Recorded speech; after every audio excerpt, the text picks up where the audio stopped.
You want me to tell you something, man? I grew up going to a lot of wakes early on. Yeah. Like when you watch The Sopranos, they go to a wake every other week. Mm-hmm. In Jersey, you're in a wake every other week. I've been there 3 years, and I already could have gone to like 18 wakes.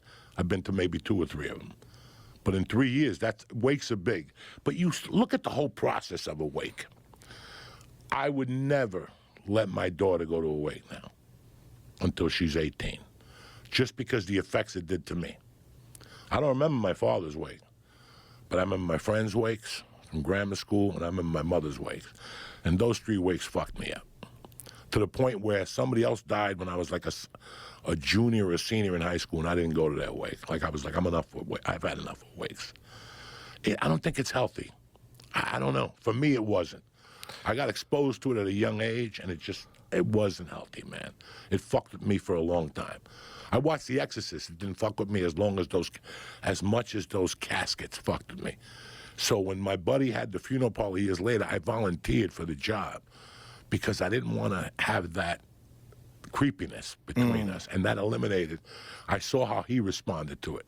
It was like an everyday thing. It was like you lifting kettlebells, him picking up a dead body, putting him down. You know, I saw how you get numb. You're numb to that. Yeah. That's the, you know, but it's so weird how it's like the #1 career to get into, and nobody will get into. Think about it. It pays off the bat, if you go to school for embalming school, whatever they call it. It's like a funeral director, the whole thing, they cover everything. It's like a year if you don't go to college. A year to make $100,000 and something.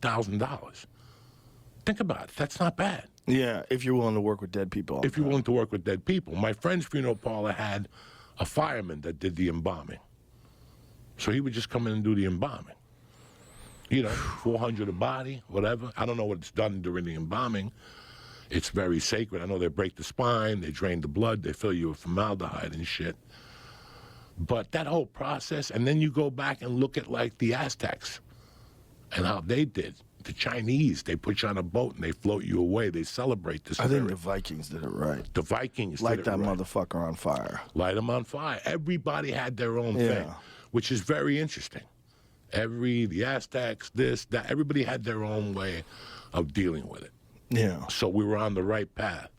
I just don't think of going in there and sitting with a dead body for 3 hours and looking at him is healthy. And then I heard stories from Cuba where they had no embalming fluids, and you would have to bury, your body would die, and you would have to wake at your home. Like in the 40s, 20s, they had wakes at people's homes. Yeah. Without the embalming fluid. And at one point, the fucking hand would pop up. And you'd have to break the arm to put the casket down, because once that rigor mortis sets in that arm, that's fucking straight strength. You're not just gonna bend that arm in and do an arm bar or a Kimura. It's not gonna fucking happen. Yeah. So they have to break the arm to put the arm down. So when I was a kid, my mother would always go, if you hit your mother, your arm pops up in your fucking casket. So I decided I'm not gonna hit my mom. Fuck that. I'm gonna walk into fucking hell with your arm up like Hitler. You know, you hit your mother, fuck you. You were the first person to tell me about the scams of the whole mortuary industry, about how much money they get you for.